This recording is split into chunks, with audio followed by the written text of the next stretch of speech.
Welcome to InterPartyConflict, the podcast where we answer your questions so you can have the best tabletop gaming experience possible. My name is Gabe. My name is Jeff. And we're going to answer your questions today, but first, I have a question. Jeff. Yeah? How are you doing today? I'm doing pretty well. Just kind of having a relaxing weekend. Not too bad. How about yourself? So I think I complained last week about I was going through some difficult times with our washer and dryer and also with my job. Oh, right, yeah. So I think I said last time that I had bought a new washer and dryer and then I took the day off work and then they rescheduled it and they screwed me over, so I ended up getting one elsewhere. So we've gotten our washer and dryer from the new place. We got the new ones from Best Buy. The previous place, I will not mention their name because they suck, but they are a big box appliance / hardware store. And so anyway, we got this washer and dryer. However, that wasn't the end of the problem. We had it delivered. I didn't pay extra for it to be installed because at the time I didn't, I was like, oh, I can install it instead of paying like $200 or whatever. Then I decided I did want them to install it because I didn't want to have to worry about it. But I found out that by that point I had already made the order and they would have to reschedule the delivery date in order to change anything about it. Right. Yeah. So I just figured, go ahead and have them deliver. So they delivered it.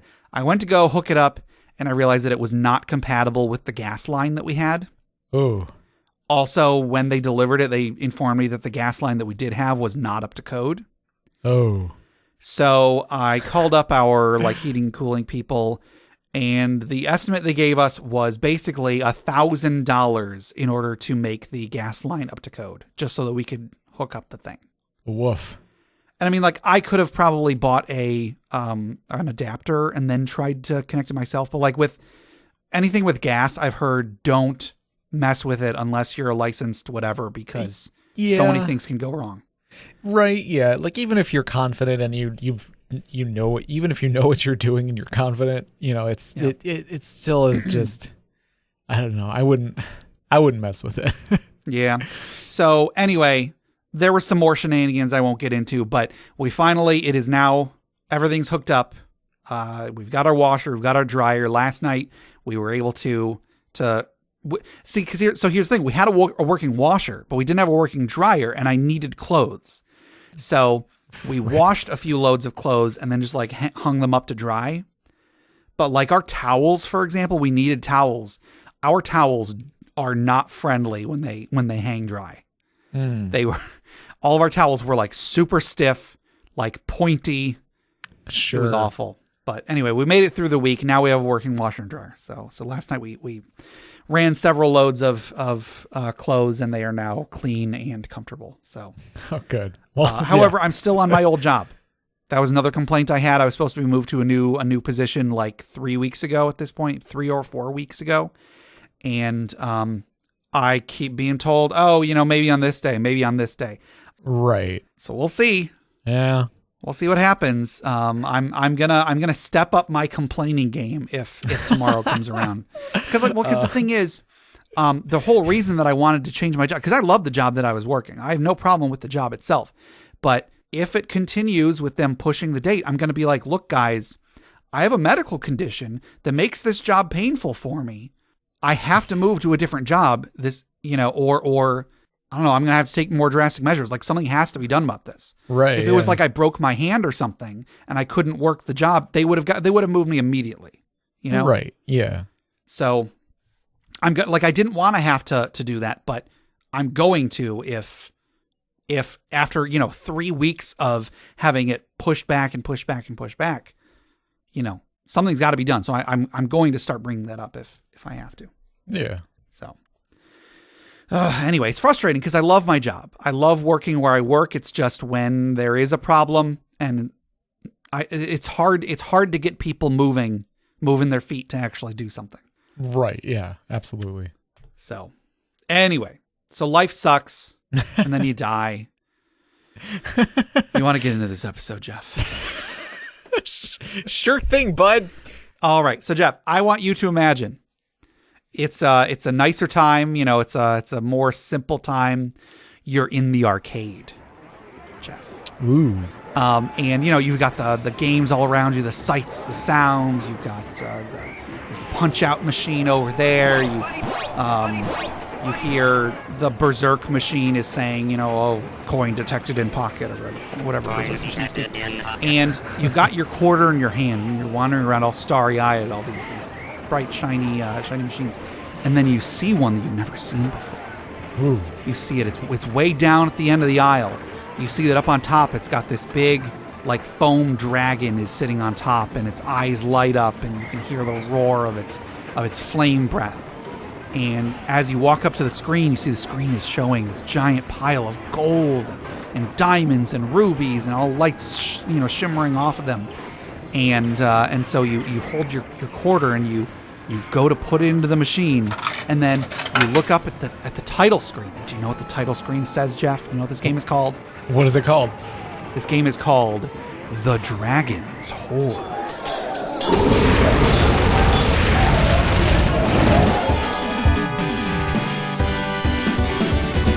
I don't know what kind of a game that would be, but a good one, cool. I guess. So today's magic item was submitted by James D. And this one's a little long, but it's a fun one, and I think it's I think it's an okay length. But this one is the Wondrous Hammer of Fixing, and maybe our listeners will see what this was inspired by. In a small city, a local bully, Ralph, fell into a murderous rage. In his uncontrolled state, Ralph began to destroy everything he could get his hands on. Only on the loud crack and shuddering of the building did he realize that he had made the inn unstable, so he ran to save himself. Walking by was a humble and good man, Felix, a carpenter by trade. Seeing the destruction before him and the screams from above, with no thought to his own safety, ran into the ruined bottom floor to help. Using the broken debris all around and his trusty hammer, Felix began to quickly shore up the failing supports. Even the cuts on his hands from the jagged edges didn't stop him. No, there were lives in danger. As he bled on his hammer, Felix prayed to any deity that could hear him. Please, just one more board. So, intent on his task, Felix didn't notice the hammer glowing or the supports starting to repair themselves. For the goddess of hope, Duna, had heard his prayer and answered, placing a divine blessing on the hammer. This item is a humble claw hammer. It requires attunement. When it is attuned to any non-good cleric, it allows the user to cast mending at will. And I'll actually make a small edit to this if I could, James D.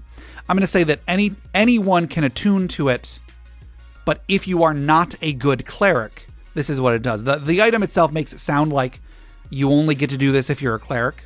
I would say anybody can use this effect, the mending effect. The mending, sure. But you have to be a good cleric to get the later ability. So anyway, when anyone is attuned to it that is not a good cleric, they can cast mending at will. When it is attuned to a good cleric, however, they have mending at will. They can cast spiritual weapon, which takes the form of a warhammer, 3 times per short rest. And they can cast beacon of hope once per long rest. When it is attuned, it starts with 1 charge per character level. You can use this to cast Cure Wounds for 1 charge. There's a D&D wiki spell called Repair, which is a first level spell that repairs constructs or objects. So you can cast that for 3 charges. There's another spell called Restore that after a glance at it, I'm not entirely sure what it... I think it's a first level spell, but it is an instantaneous mending spell. I think it also repairs magic items. It's a little confusing. I don't know. Whatever the case, there's this other spell you can cast for 5 charges, or it says you can cast Miracle for 10 charges. Whoa. So I think the idea, though, is that you can't do that until you're at least level 10. Right. I guess. It recharges... It starts. It does say recharges 1d4 plus 1 at dawn. At dawn, but does it have a maximum number of charges? Is the max number of charges your level? Yeah, that's a good question. I'm not sure. When I first read this, I was thinking that the max was your level, but it doesn't say that. I'd say that's a good balance, though. Well, that's a better than not having a. Yeah. Then again, I'm assuming that this is a D&D wiki version of the spell Miracle too, because I don't think Miracle is a spell in 5th edition. Oh yeah. But anyway, so recharge is 1d4 plus 1 at dawn. I'm not entirely sure exactly which things that applies to. To increase the spell level of any ability, use 1 charge per level. If depleted of charges, all powers are lost for a number of days equal to the max charges. Then it reactivates at dawn. It recharges as normal. The spiritual weapon is as the spell, except it is concentrated on the hammer, and only the wielder sees the spell effect. Everyone else just sees the hammer itself. It is rumored that when unwinding for the day, the holder of the hammer could tap the side of a mug or glass, and it would fill with your beverage of choice. Up to a gallon a day. Previous liquids vanish on the following dawn. So yeah, so it's definitely based off of the movie Wreck-It Ralph. Cool. Ralph being the bully that breaks the building, and then Felix being the repairman who fixes it all. But yeah, it has different abilities that fix things, that you can attack with a spiritual hammer, gives people hope, that sort of thing. Cool. So yeah, here's the thing with long items. There is rarely whenever there's a lot of text, it's hard to get more discussion out of it than just reading the text. Sure. So, like in this case, I don't really have much more to say about it. Pretty much everything has been said by the item itself. It could use a little bit of work, like stating specifically that the has a maximum charges of your level and so on. Right. Yeah. It would be neat if there were official spells that it could use in place of the D&D wiki ones, but Fabricate, 4th level spell. Oh shoot, yeah, Fabricate. That'd be great for like the 5 charges one. Yeah, for sure. Like, Fabricate's actually one of my favorite spells, because it's just like, I want to craft something, I have the materials and not a lot of time. Yeah. I want to put something together. I think it's really cool. Yeah. So yeah, that'd be good. That'd be good one to throw on there. Sure. I mean, I don't know what Miracle does, because Miracle is not on the 5th edition spell list. Yeah. There's also one of the cleric domains that's like crafting or something. Oh yeah. I forget. Yeah, like the forge. Yeah, forge domain. So maybe there's something in there that can be added to it. Yeah. But no, I like crafting themed stuff. Yeah. Yeah, it's cool.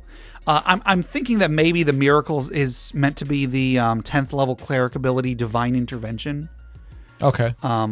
But I don't know. That could use a little bit of cleaning up as well. But otherwise, it's a fun item. I like the history. I like the theming. I love Wreck-It Ralph. It's one of my favorite movies. So, some good stuff in there. Just a little bit of cleaning up of the mechanics, I think, would make it even better. Sure. So yeah, that was the Wondrous Hammer of Fixing, submitted by James D. Thank you very much, James D. Jeff, if anybody else wanted to submit magic items for us to talk about in the Dragon's Horde, or questions for us to discuss, or stories for the funeral pyre, or retirement village, or whatever else we're doing with that segment, how would they get those to us? They could send us an email at interpartyconflict@gmail.com, or join us on our Interparty Discord at bit.ly/interpartydiscord. That's correct. And before we go any further, we have a giveaway to give away today. As usual, we're giving away a copy of Unearthed Tips and Tricks Volume 2, courtesy of Crit Academy.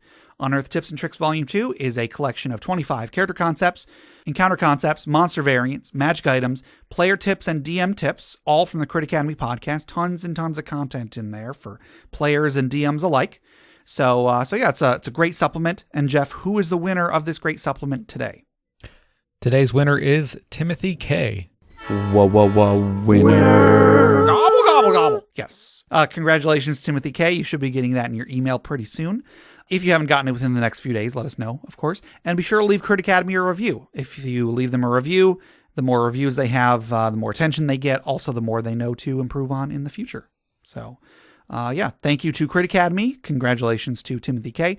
Jeff, if anybody else wanted to be like Timothy K. and win a free copy of this great supplement, how would they do so? They can send us an email at interpartyconflict@gmail.com with Unearthed Tips and Tricks 2 in the subject line. That's correct. Yeah, so big thank you to Crit Academy for helping us give out all these free copies of this supplement. It's great. Next up, I want to thank all of our wonderful patrons for helping make this show happen. Patreon's an online platform. You can pledge to donate a certain amount of money per month to the creator of your choice. and get some cool stuff in return. So if you check ours out at patreon.com/InterPartyConflict, we have a few different tiers. We've got on the lowest tier, we've got outtakes. Today, as we record this, I just put out another outtake apocalypse. So like 15 people gotten 15 notifications today, which I tried to warn them ahead of time via the Discord. Right. I've also got a bunch of fantasy fiction that I've written. On the next tier up, we've got a monthly bonus podcast called InterPatronConflict, where we talk about various topics every month. And then on the top tier, we've got a monthly Roll20 game, which I think it's going to be like the Saturday after this episode goes out. So, got some really cool stuff on there. Lots of great stuff for all of our patrons. And just a big, huge thank you to everybody who has donated to us during these times, who has continued to support us. We really, really appreciate it. We know that your money is especially valuable nowadays than it was maybe compared to a couple of years ago. So we appreciate that you guys are willing to donate to us, even though things are tough right now. So big thank you. Big thank you to all of our patrons. And once again, that's patreon.com/InterPartyConflict. And then one last thing, check out the other podcasts on the Crit Nation Fellowship. We've got Crit Academy, critacademy.com. Justin, Ian, and Austin create new and reusable content for players and DMs alike. The Kind GM podcast is an advice podcast like our own, but focused specifically at running a game rather than necessarily playing a game. And then check out Brute Force and Ignorance. They're an actual play podcast. They're still on hiatus, unfortunately. And also check out D&D Character Lab, where Garen and Dan made characters every week and pitted them against each other to debate whose characters were better. So enough of all that. Let's get into some questions, Jeff. Our first question comes from Ragnar Dragonfire on Reddit, and they ask, what do you do when a player writes an epic backstory for a first-level character?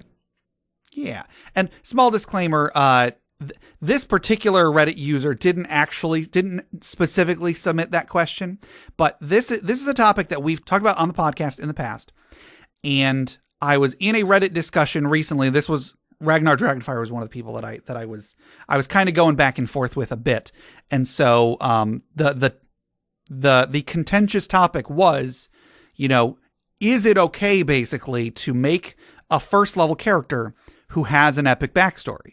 And if it is okay, so I wanted to use that to get some discussion for, if it is okay, how do you rationalize that? How do you fit that all together? Yeah. If it's not okay, why isn't it okay? Now, I'll say, I do think it's okay. Like, that's going to be my stance.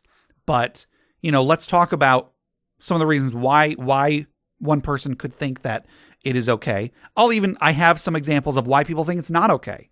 We'll kind of go through those, and then, we can talk about that. Talk about how to make this work if it's something that you want to do. Mm. So we've talked about this in the past. Yeah. I've been pretty outspoken about, I think that you shouldn't be limited by what level your character is, because level isn't really a thing. It's not a thing in the universe. It's something outside of the game. So I don't think that you should be limited in game. What are your thoughts on that, Jeff? I think off the bat, I believe if you want to make your character's backstory as epic as possible, go ahead and do it. Yeah. But I feel like if you are going to have a big epic backstory, you should definitely talk with your DM about it, because there is going to need to be some work done to fit it into everything else. Sure. But I would never want to stop anybody from having the cool backstory. But I do see where the problems lie. I do sure. It can be really challenging and difficult, and it can also make things awkward for everybody else in the group. Sure. In some cases. So like most things, there's a way to do it right and a way to do it wrong. There's right. a way to react to it right and a way to react to it wrong. Mm. It's not going to be unilaterally good and unilaterally bad, but I just think that if you do make a blanket statement of, if you're a first level character, your character was a peasant, or your character didn't do anything of note before level 1. Yeah. If you make that as a blanket rule, you're cutting yourself off from a lot of fun world building, a lot of fun character building. And, again, I know some reasons why some people would not want to do that, but again, just you're cutting yourself off unnecessarily. You know? If you're going to cut off everything that could be done poorly, you're not going to be left with much game afterwards. If you're going to cut something out of the game just because bad players are going to do it badly, then yeah, you're not going to have much game left afterwards. So if you're going to make such a judgment call, do it based on something a little bit more concrete than, like the slippery slope or whatever. Mm-hmm. In this discussion, I saw a lot of people saying things like, I don't want my players to show up with a 200-page backstory. Like, okay, how many of you have actually had a player show up with a 200-page backstory? Right. If it's a matter of the length, because, okay, I can totally understand if someone shows up with a backstory that's even like 5 pages long, I'm probably not going to read it. I mean, if I am going to read it, I'm not going to be excited to do so. If you're going to give your DM, players, if you're going to give your DM a long backstory, give them a too long didn't read version. Give them like a 1-paragraph synopsis and then go into the greater detail. I've written plenty of character backstories that were super long. I wrote a novel about 10 years ago that was basically just a character backstory / like recount of the events of the first half of our campaign. And I did that just because I was so excited to play the character. I would never want a DM to say, you aren't allowed to be so excited about that character that you want to write a story about it. I would never want them to shut that down. I would never want to shut that down in somebody else. But if it's a question of the length being an obstacle for anybody reading it, then okay, that's an easy solution. If the story is just too long and nobody wants to read it, then just don't give them the super long version. Give them a shorter version. Maybe, a 1 paragraph or something like that. If you can give someone a 1-sentence pitch for who your character is, that's great. And then as the campaign goes, maybe they'll be more interested in it now they've seen your character. Another thing is that a lot of people were saying that they didn't want players to have come up with a whole story. Like, people said that, like, the one person said, quote unquote, the point of D&D is to make the story as you go and not to already have a story that already happened. And like, okay, what arguments about what, quote unquote, the point of D&D is aside, I can understand that, but nobody ever criticizes the DM for having a ton of backstory for the campaign. Right. Even though it may never come into the game. Right. If they got a bunch of world building that they want to just shove in, they want to front load, Exactly. Because here's the thing. If a DM handed me a 200-page campaign primer, sorry, DM, I'm not reading this. Give me 5 pages. I'll read that eventually. Like, a lot of this changes completely if you view it as the DM doing it compared to the players. And the DM is already the one who's got a ton of work on their plate anyway.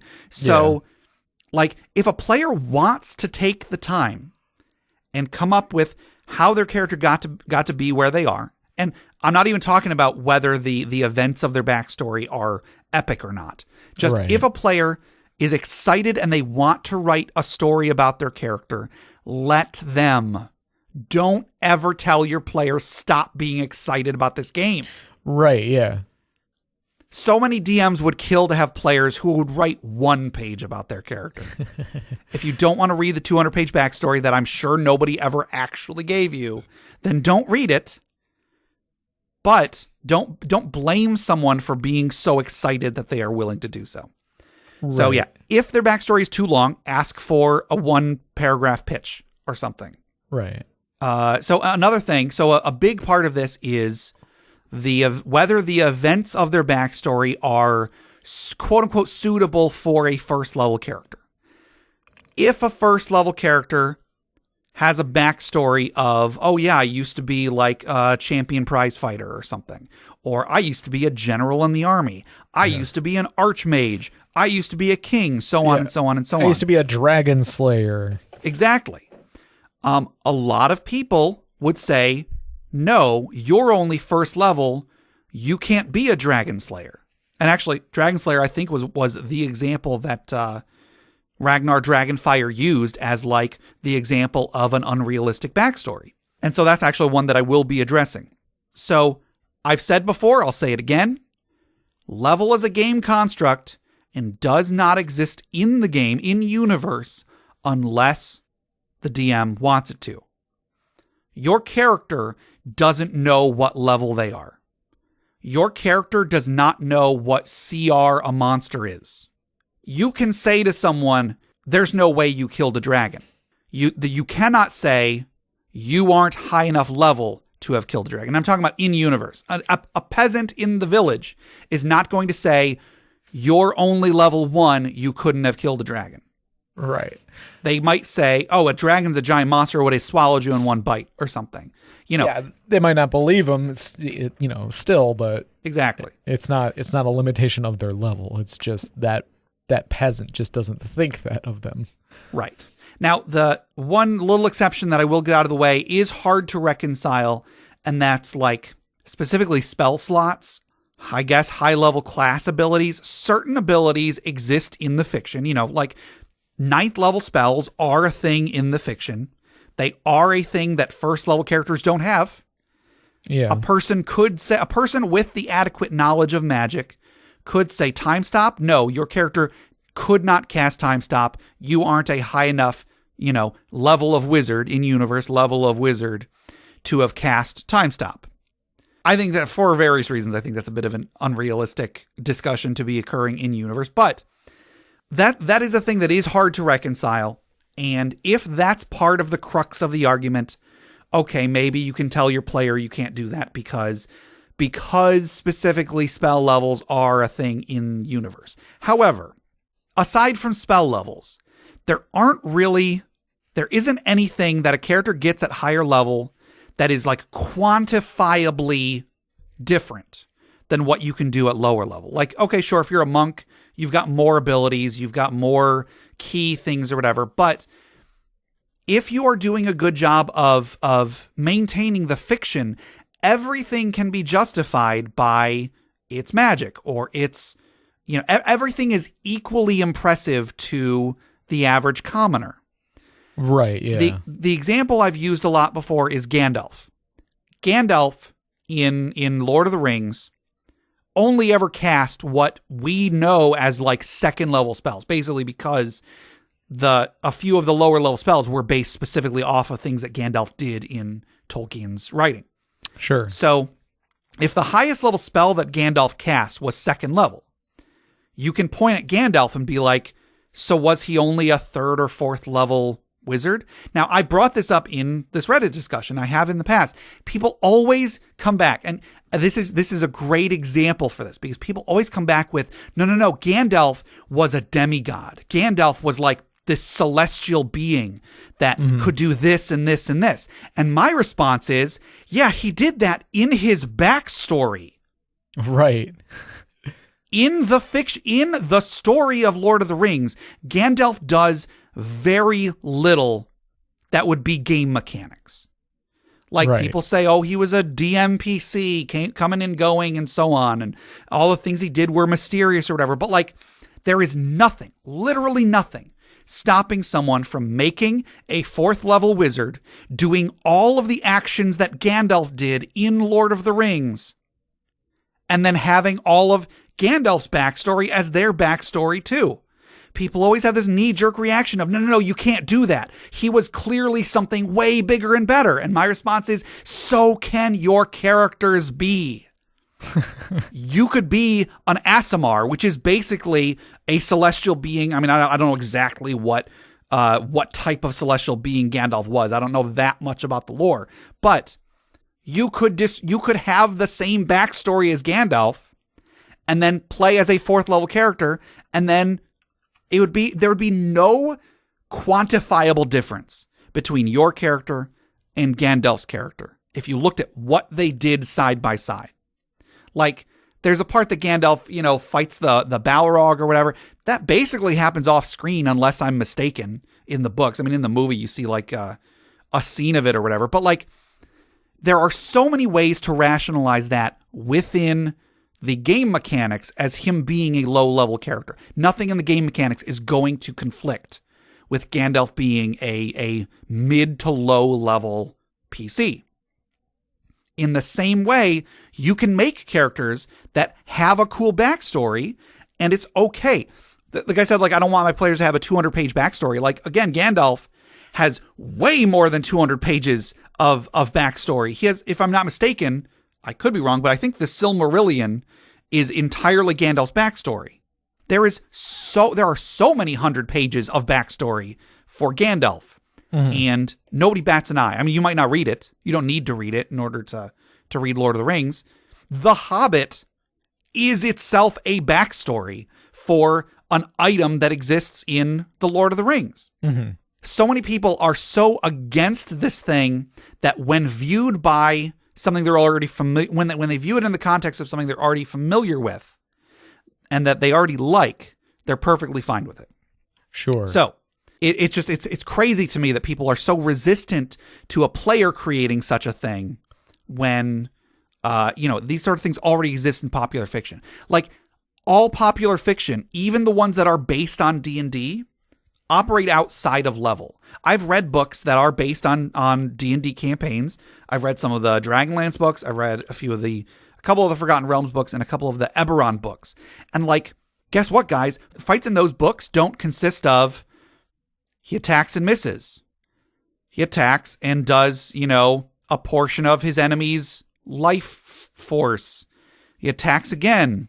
He attacks again. No, fights are like one swing, that guy's dead. Thrown dagger, that guy's dead. Jump out of a thing explodes, everybody's dead. Like, it happens in popular fiction, and it can happen in your backstory too. Smaug, once again going with the Lord of the Rings, the Tolkien stuff, Smaug the big dragon, unless I'm mistaken, it's been a long time since I read The Hobbit, Smaug was killed by one arrow. One arrow into his weak point killed him. Yeah. In D&D, sure, you can get a critical hit, but a critical hit, no matter what, is not going to be enough to kill a gargantuan dragon. It's just not going to happen. But it happens in fantasy fiction. Therefore, it can happen in your backstory. In the game, in an actual combat, no, you're not going to be killing a dragon with one arrow. But we're not talking about stuff that actually happens during the game. We're talking about backstories. I always kind of picture backstories as being like the idealized, fictionalized version of what actually happened. Sure. Similarly, if you were to write a book after the campaign is over, you probably wouldn't have been standing there in front of the ogre attacking next round, attacking next round, attacking. That's not fun to read. Right. You would be writing the book as, I jumped in there, I stabbed him in the heart, and he was dead. Right. Or, he threw me through a window, and then I climbed back in and whatever. So similarly, if you view backstories as the same thing, then it's not, with the Dragon Slayer example, it's not like, oh yeah, I had enough hit points to stand there and whittle down the dragon's hit points until it died. No, I'm a Dragon Slayer because, the dragon flew by me, I threw a dagger, it caught it in its weak point, and the dragon died. That kind of a framing makes much more sense for a quote-unquote Dragon Slayer backstory than just the actual game mechanics of fighting a dragon would be. Yeah. I mean, the backstory is, it's supposed to be more interesting than than the mechanics. Oh man, could you imagine if somebody wrote a character backstory that played out like a D&D He campaign? rolled a 13. And then we all insisted on going to the tavern at the same time instead of going separately because we didn't want to get caught unaware. Right. You don't ever split the party. We all traveled within 5 feet of each other at all times. So you can definitely see backstories as more like a folklore kind of tale of the great deeds that you've done in the past. But at the same time, there are going to be players that are going to be like, no, this is exactly what happened. This is what my character was an archmage, is an archmage. They might insist that these things are, one-to-one representation of their abilities in the game or something, and and that could just be a less experienced, player somebody Sure. somebody who got a little bit too excited about the idea of what their character is. So like I think there should be some like limitation on their enthusiasm. Like, or you don't want somebody to have like too high of an expectation of what the game's going to be like, for if specifically for like newer players. You don't want somebody to overhype their own character just to find out that they're not going to be doing any of that stuff for a while. So like you might need to curb their enthusiasm to kind of like just to make sure that they're not going to be bummed out within the first few levels of the game. Yeah, because to an extent, I am assuming some level of competence on part of the players, like some level, not competent. Maybe competence is an unfair word to use. Some level of familiarity from the players, familiarity with how a game is going to go. Yeah. But I mean, counterpoint, Jeff, have you ever encountered a player that did try to do those things? I mean, I'm not saying that such players don't exist. To an extent, yeah. I feel like to an extent, yeah, kind of. Okay. Like just like they just like their character's backstory kind of like played a little bit too much into what they were expecting out of the game. I don't know. It's the expectation. It's like, and it doesn't have to be much. Like, cause like somebody could want their backstory to be like, oh, basically I am Legolas from Lord of the Rings, and so you want to be this cool elf fighter, ranger, whatever you want to put them down as. And it's like, yeah, you're not, but they had the expectation they're going to be able to do all the stuff that Legolas can do.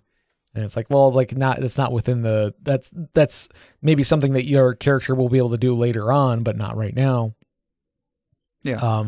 I don't know. I think my only hesitation with this is like people could have such a great expectation of what their character is going to be able to do just because they put it in their backstory.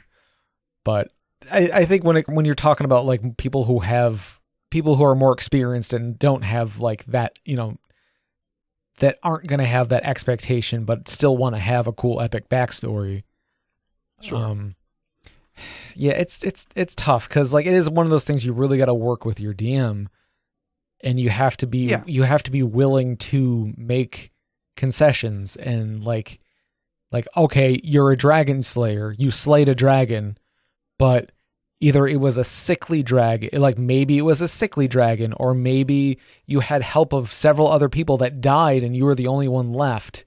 And so like, yes, you were the one who made the final blow, but like you were just a squire at the time, and the knight that you were squiring for like did most of the work, but then died at the hands of the dragon, and then you were able to slay the dragon's last hit point, or something like that. So you are, yes, indeed a dragon slayer, but it will fit more into the level scaling, like the power scaling that is present in the world, but not, but it doesn't have to be so specific to like levels.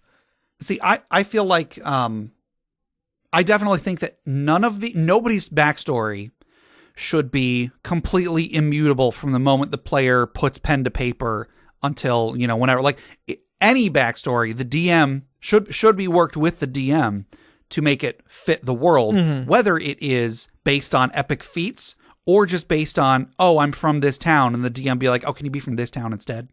Like, right, yeah. I would not fault anyone for wanting to, change some details. Like, let's say they do want to be a dragon slayer. Yeah, a DM saying like, okay, you were with a bunch of people and then those people died. You're the only survivor, the surviving dragon slayer. I feel like nobody, whether you are trying to create an epic backstory or not, nobody should be unwilling to accept that change. Yeah. I don't really view that I don't view that as shutting down a player for wanting an epic backstory, because that's not the same thing. That's just you're coming up with more details. I even wouldn't fault a DM for having that be a later retcon. Maybe the player thinks that they killed the dragon all on their own, but it's just because they were so distraught at the grief of all of their companions dying that they told themselves, no, it was just me. Yeah. I was the only one who did it. And they've been telling themselves that story for years and years. And that's why, like, even in their mind, they're the only ones that did it. Yeah. I mean, I think this is all like assuming a certain level of like maturity. Yeah. Definitely. Just because like someone could be like, no, I want to be this guy who's this awesome Dragon Slayer. Like, I just want to be that guy. And they're like, okay, well, that doesn't quite fit into the world. How about this? And they're like, no, I want to be the Dragon Slayer. Like, sure. It's like they don't want to make any concessions. They want to be this all powerful character from the get go, even though we've all said, okay, we're starting from level 1. Yeah. So like there will be those times when somebody just wants to be the cool character and doesn't care that there's mechanics involved. Sure. It is one of those. It is just one of those weird things that just needs to be worked on by the entire group. Really, I feel like there is no reason you can't overlook this. Right. You overlook so many things for the sake of fiction. You can overlook a backstory that mechanically could not have happened. Yeah. I just only think that, like, as long as the player who made the backstory isn't expecting anything extra out of it. Yes. Than it being their backstory. Sure. So one thing that I would say is story never begets mechanics unless the DM says it does. So if a player says to you, oh, in my backstory, my character he was cursed by a god, and now anytime he touches anybody with his right hand, that character dies. I would say, well, hold on a second. Do you have a game mechanic that does that? No? Then it doesn't happen. Like you that can be part of your backstory. Now you got to come up with a reason for why it won't come into play. Right. Yeah. Our friend Steve is looking to do some sort of I don't think he's trying to like run a full game. He wants to run some sort of like an Eberron game, and so me and Jay are making characters for it. Yeah. While I was making my character for this, I had the thought it would be cool if my character was like basically my character is kind of like Batman. If my character was some sort of either a rich person or a influential politician that in his free time is a masked vigilante.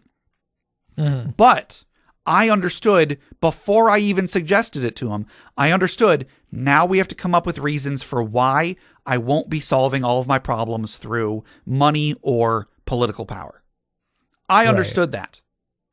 If Steve had said that, I would have been like, way ahead of you, Steve. I get it. The story is not going to beget the mechanics. I will never in the game be like, oh, well, I should have a bigger bonus on my persuasion check because I'm a politician, or my realistically a deception check. Am I right? So story shouldn't beget mechanics unless the DM says it does. If the DM says, okay, that's a cool thing, I'll give you like a once per day ability. You can touch that guy and deal some necrotic damage or something. Like that's a thing the DM has the ability to do. Yeah. However, it's not there unless you have the mechanics for it. Story never begets mechanics, but mechanics can beget story. You can say my character is proficient in this skill, therefore here's part of my backstory to justify it. You would never say my character in his backstory can do this, this, this, and this, so give me extra proficiencies. You can never say that. That's if you make that clear to your players. Anytime a player suggests that they should be able to do something extra mechanically, shut them down. Unless you're okay with it, in which case you're taking it in your own hands. Story doesn't beget mechanics unless the DM says it does, but mechanics can beget story. Mm-hmm. Now, if what they're trying to get is story-based, if I make a character that is rich, is a politician, and so on, if we are trying to solve a mystery, I could say, okay, I know the laws around here, so therefore my character would know the lawless places, and that's where we're going to go. That's where we're going to look. If we know that this is happening in some sort of a lawless place, but we don't know which one, I could say my character would know because of his backstory. Yeah. That's different. And I mean, maybe Steve in that case would say no, but I feel like I'm telling most DMs out there, I'm telling you, let players do that. If you have information you want to give out, it is way easier to give it automatically based on a character's backstory than it is to have them roll and then get upset when they roll too low and then you can't give them that information. The game grinds to a halt whenever the players don't know what they're supposed to do. Yeah. So if a player has a narrative reason to be able to just automatically bypass something, let them do it. Right. Yeah. Like if they're using their epic backstory to make the game move forward, yes, like let them do that. Absolutely. It's only when they're like trying to get super cool abilities because they want to be the cool, superhero character or whatever. Yeah. That's when it's, yeah. And don't get me wrong, it took me a long time to come to that realization. I can understand DMs still being like, oh, I want them to have to succeed on this check. I want them to have to go on this side quest in order to get the thing. But dude, just let them do it. They will feel so much cooler for bypassing that encounter just from their fame as a dragon slayer than they would have. They won't feel as cool going through a long and boring fight to get to where they need to go. Yeah, it should. Yeah, it's like story progression shouldn't have to be earned. Like you don't have to like. It shouldn't be so hard to earn. Like to move forward in a story. Like that's the fun part is telling the story.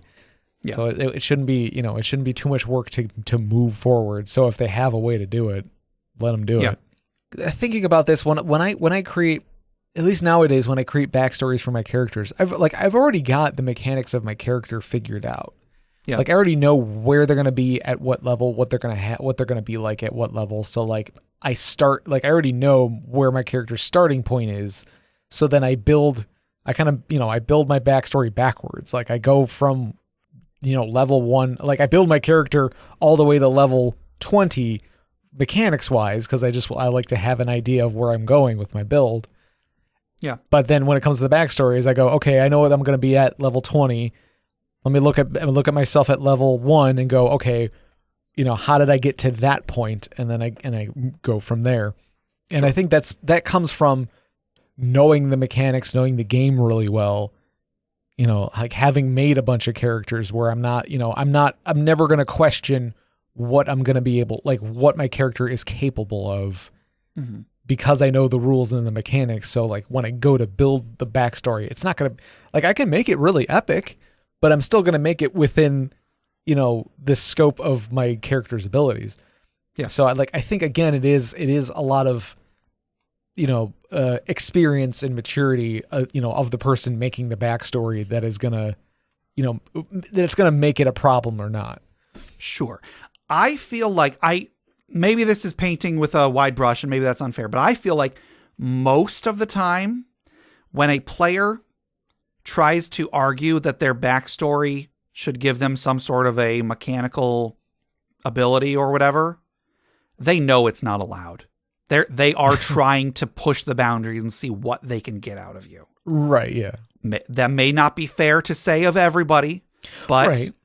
Most of the time, I feel like every time I've heard a story of someone doing that, and maybe most, if not all of the times that I've encountered that personally, I was pretty sure that the person knew that this wasn't, really how the game works. But if they could, maybe if they could just get me to overlook that, they could have an extra little bit of power or so on and so on.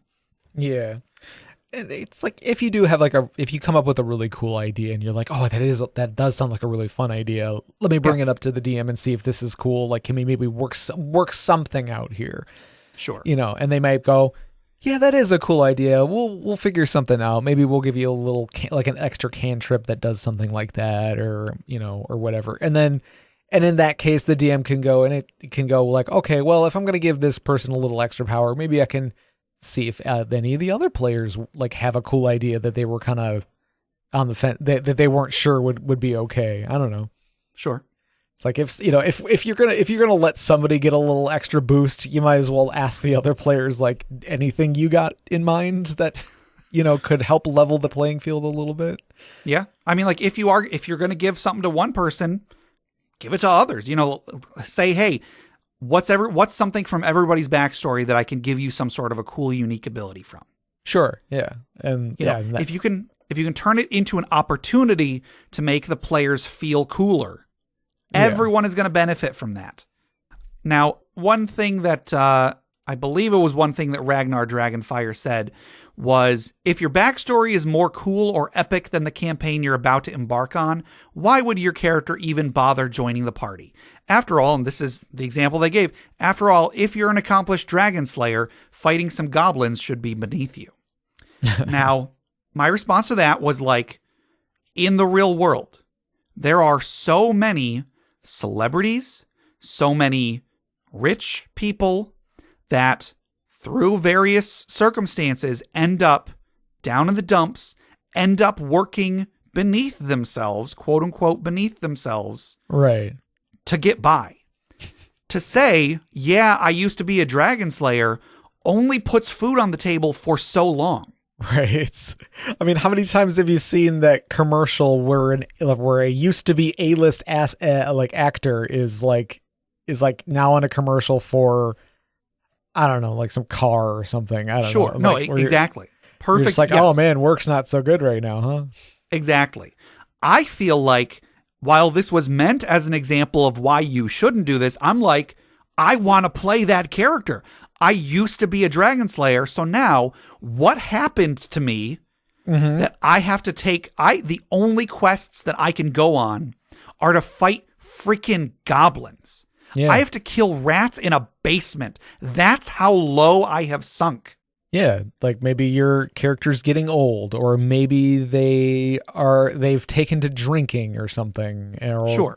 It could be like a Inigo from Princess Bride. Yeah, absolutely. Yeah, like, he has a drinking problem. Like, he's an amazing fighter, but he has a drinking problem. So maybe that's you used to be the best swordsman. Yeah. But now you're kind of not, you're not on top of your game anymore. And so now you're back at first level, quote unquote. Sure. I feel like it should be, I know that D&D doesn't do this, but everyone should be willing to accept narratively that characters are going to grow and shrink in power at different rates. Like, everybody talks about like, oh, the archmage that, it took them like 200 years to reach the highest echelon of power or whatever. But then you actually play a wizard in D&D and you've got like 50 years of backstory. And then in the next 2 months, you make it to 20th level because of just how D&D works. Yep. So growing in power at wildly different rates is fine. We should also be okay with the idea that sometimes people shrink in power. Have you ever played a video game sequel? Right. Characters lose access to their gear, to their abilities. It happens. Book sequels do the same thing. In the Percy Jackson series, Percy Jackson and the Olympians was a series, young adult series written by Rick Riordan, where at the end of the series, small spoilers, the main character wins. Okay, that's not really that big of a spoiler, but the main character is freakishly powerful to the point where he is literally invincible at one point at the end of the series. So when the following series came around and the writer was going to include him as a main character, the number one first thing he did was take away that invincibility. This character was, bar none, the most powerful character in the fiction. And then in the beginning of his next appearance in the following series was like, he doesn't got any of that. He's just a normal person. Maybe it got a little bit of latent power in there that will come out at the same rate that it did originally. But he immediately lost his invincibility. He lost a lot of his memory, so he didn't even know where he didn't know how powerful he was. And so it is a very common thing in fiction to reset back to zero. Mm-hmm. Maybe not even necessarily back to zero, but like reset back to pretty darn low. Right. And if you try, you can come up with reasons for why your character is the same way. If you're a fighter, you have a drinking problem and you've been out of practice. 100%, boom, done. 100%. You just did it. If you're a wizard, I don't know, a ritual went wrong and you lost all your power. Your power was siphoned off by a rival wizard or whatever. If you're a cleric, your god turned their back on you, or your god died, or something like that. For every character concept, there is a way that you can rationalize why you used to be a legendary dragon slayer and now you are fighting goblins. It's going to take some work, and that work can be very fun if you're viewing it as an opportunity rather than an imposition. If you work with your DM to figure out why is it that my character can't access all of his money, all of his political power, then you can come up with reasons that will be suitable for everyone. The problem is when a player says, no, I should be able to use that, when they probably know that they shouldn't be able to use that. It's like, but that's what my character has. That's what my character would do. Exactly. When we were running, so in our Patreon Roll20 games, I was running an Eberron game a few months ago where one of the players, Stiltskin Kupo 84, he was playing a character that he wanted to play basically a Transformer. He wanted to play Optimus Prime. And at first, I'll admit, my first knee-jerk reaction was to try and limit the sort of higher powered things that he could do. I definitely will cop to that I have these knee-jerk reactions for that sort of thing, but it took me a while, but I did eventually work in. He even said he wanted to have previously had this super powered armor that his character's goal was to eventually retrieve it. And for a while, it was hard for me to find a way to work that into the game. But eventually I did. Eventually I was like, okay, the big bad has his powered armor, and now they have to go fight the big bad to get it back. And then that played into the final confrontation of that campaign was they're face to face with the big bad, and Stiltskin Kupo 84 had joked about what if I still had a key fob that activates or deactivates it? And so I was like, okay, hey, guess what? You're face to face with the bad guy. You remember you have your key fob. And so that gave me an easy way to transition from a super powerful bad guy with this super powered armor to a normal bad guy that does not have powered armor. So I was able to use it to make the final fight more manageable than it would have been otherwise. Sure. So work with this stuff. If you just shut all that stuff down, if you don't work with the player, if the player doesn't work with the DM, you're cutting yourself off from so much potential. One other thing on this topic, one person said, what do you do when the supposedly legendary PC gets one-shotted in the first encounter? And my response was, the same thing you do anytime anyone gets one-shotted in any encounter. What do you do when you're at the end of an epic campaign and then there's a TPK? You either say, okay, let's start over. Or you pick up the pieces and you move on. I don't really see why. Yes, it does make that PC seem less legendary, but that happens to everybody. Right. High-level parties get TPKs often. I mean, not all the time, but it can happen. There is always the chance that a character or a party will get unceremoniously killed due to poor planning or bad rolls or whatever. That's not something unique to a PC with a legendary backstory. Yeah, they might die in one hit. The high-level PC might die in one hit too, from whatever circumstances. You either accept it or you don't, So I've just rambled on for over an hour about this. This is something I feel really passionate for because you are cutting yourself off from good game, from good fiction, from good fun you could be having for something that is arbitrary. And I guarantee you already consume fiction where this isn't an issue. Right. You've probably all seen Lord of the Rings, and I doubt anybody said, no. Gandalf only cast a second level spell. He couldn't be a celestial. He couldn't be a demigod or whatever. No. It just enjoy the game, everybody. Stop. And this goes to me too. Everyone out there, everyone, players, DMs, everyone, stop shutting people down. Roll with it. Have fun with it. It's a game. The point isn't to build a story going forward. The point is to have fun. If you're having fun with a 200-page backstory, if you're having fun with your backstory is way cooler than what's going on in the game right now, all the power to you. Good luck in the future. Have fun. Oh, I need a drink. Oh, goodness. Not delicious alcohol, RC sorry. Cola. I need like a delicious RC Cola. Yes, that's what I need. So, clearly that was the only one of our regular questions for today. Thank you very much, Ragnar Dragonfire, for arguing with me online to prompt this. But we do still have our social media questions. I don't think we got a lot of responses from our last question, so this won't take too long. Our last question was, have any of your RPG books met an untimely end? If so, what happened? Did you have an answer, Jeff? I don't think because I don't have a ton of books, but I don't think any of them are in like terrible condition.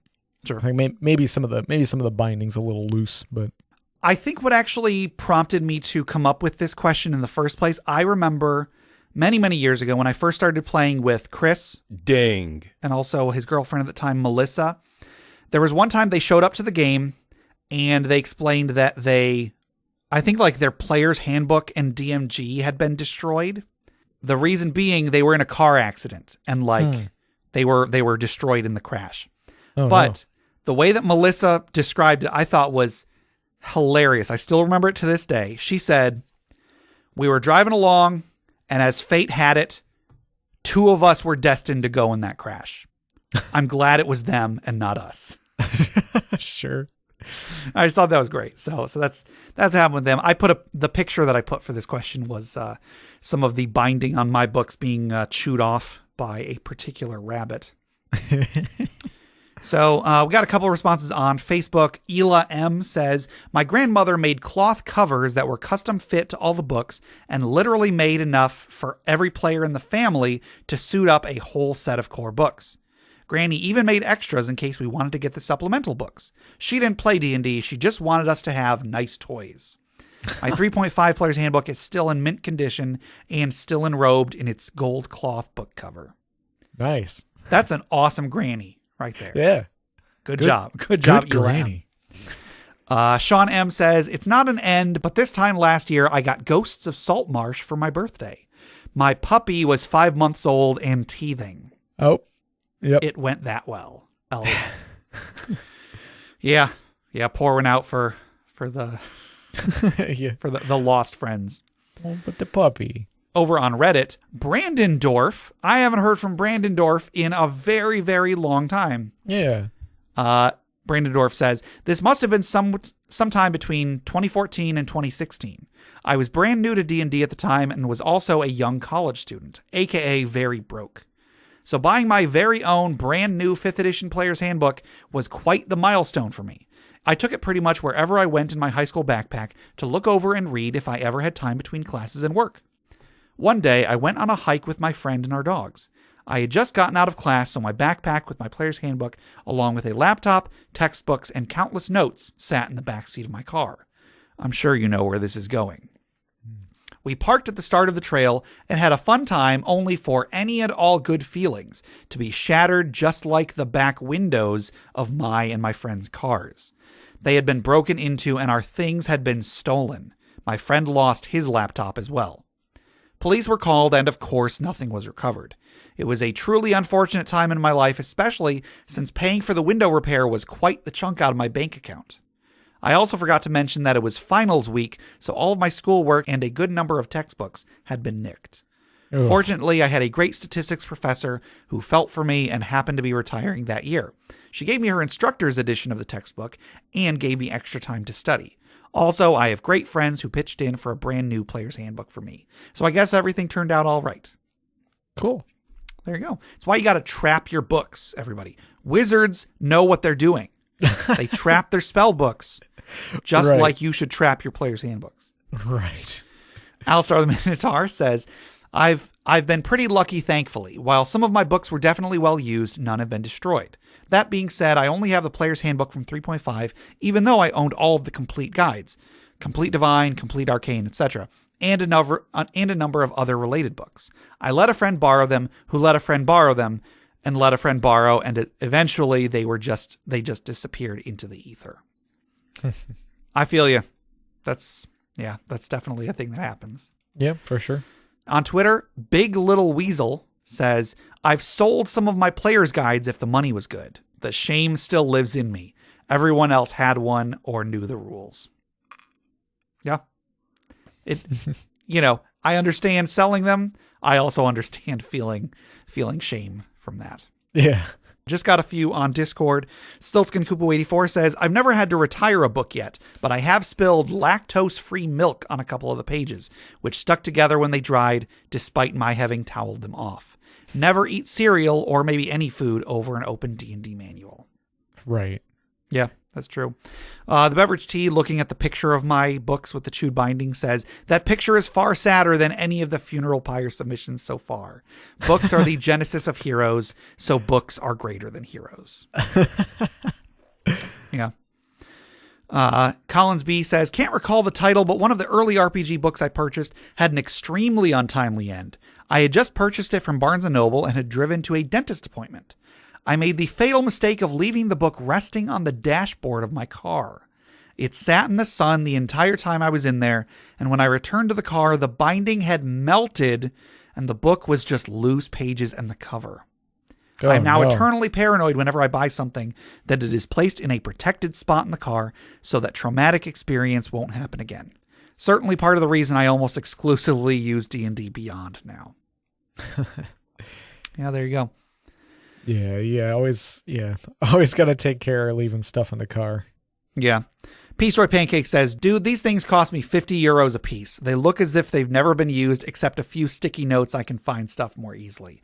If I could vacuum seal them and still use them, I would. Yeah. Like laminate every page. Yeah.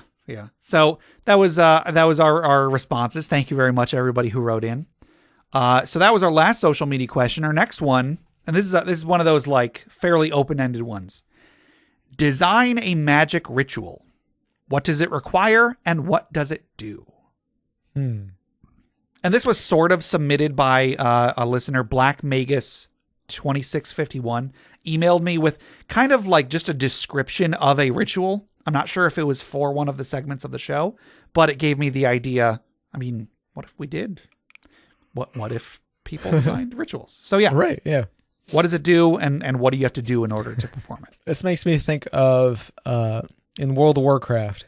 Yeah. There was one of like with Warlock, there was like a high level Warlock spell where you needed like 5 people.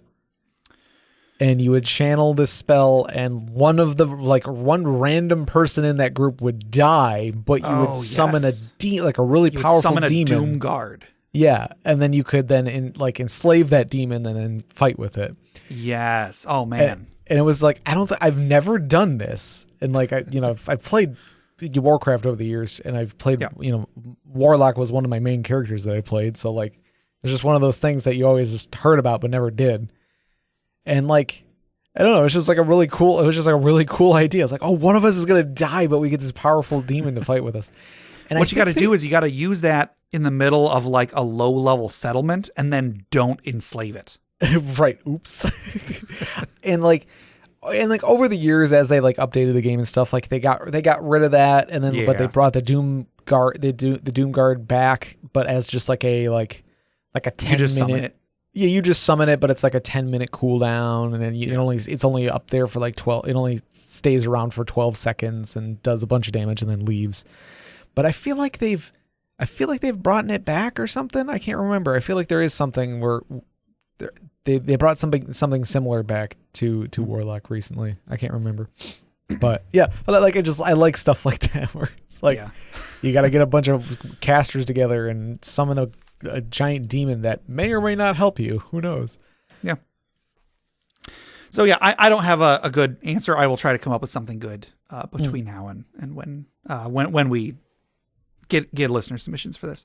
Cool. So that'll do it for our questions for today. Thank you again, everybody. That was a very long question segment. I apologize, but I don't know. I'll see how long it is after editing. So let's before we close out, let's relax. Myself especially, Gabe. Calm down. Calm down, Gabe. Let's relax. Let's take a deep breath.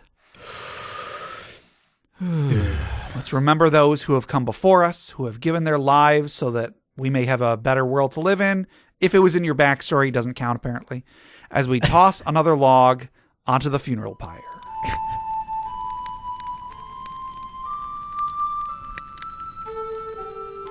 Today's funeral pyre was submitted by Jonathan L. via email. And Jonathan says, I don't know how I'm going to pronounce this. I'll try it. Merenditho Pegasus. Merenditho. I'll say Merenditho Pegasus. The self-proclaimed bard extraordinaire of Baldur's Gate set out to reclaim his enchanted loot from the thieves who stole it from him.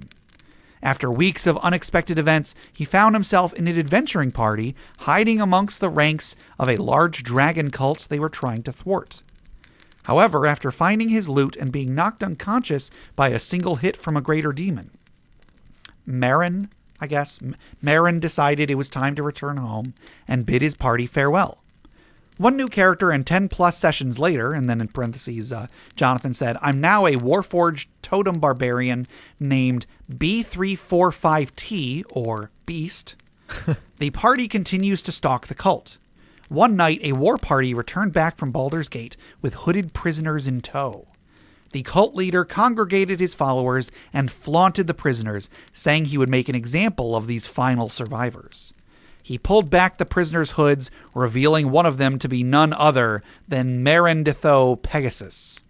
Before the party could react, the leader's red dragon inhaled deeply and instantly incinerated the prisoners. The cultists began scooping up the ashes and preparing them for an upcoming ceremony. And then Jonathan added at the end, before anyone cries foul on my DM's actions, he did privately ask my permission to kill this character about a week before, and it ended up being a beautiful moment that added gravitas and direction to the campaign that was lacking before. He also followed up with me the day after and asked me to write a letter from Marin that would later be delivered to the rest of the party, telling them what happened in his last days, including saving countless civilians and landing the killing blow on one of the cult's greatest warriors. Cool. So, let's raise a glass in memory of Merenditho Pegasus, who got his ass kicked. Clink. Oh, goodness. Sorry, Jonathan, that was bad. My send-off was bad. I mean, the story was great. So, that'll do it for today. To submit questions for us to discuss, items for the Dragon Sword, or stories for the funeral pyre, please email us at interpartyconflict@gmail.com. For show notes, links to media mentioned on the show, and running lists of questions and magic items, go to interpartyconflict.com. Join the discussion on social media. Find us on Facebook, facebook.com/interpartyconflict, on Reddit at r/interpartyconflict, on our Interparty Discord, or on Twitter at InPartyConflict for our weekly social media questions. Your answers might end up on the show. Check us out on iTunes, Google Play Music, Stitcher, YouTube, Spotify, anywhere you download podcasts. Please rate, review, subscribe, or just tell a friend. If you want to support the show monetarily, check out the rewards at patreon.com/interpartyconflict. We have a few different tiers, so anything you can spare, even $1 a month, would go towards making the show better, and you'll get bonus content for it. Jeff, tell us about FriendQuest. FriendQuest is a YouTube channel where you can watch us play video games, or you can watch me play games live over at twitch.tv/tiltedturtle. There you go. Also head over to bit.ly/interpartyconflict to take a short survey about our show. What you like, what you don't like, etc. And just for taking it, you'll get 2 free printable board games, courtesy of Mary and Tom over at hollandspiel.com. And our music is made by Boxcat Games, from Nameless to Hackers RPG.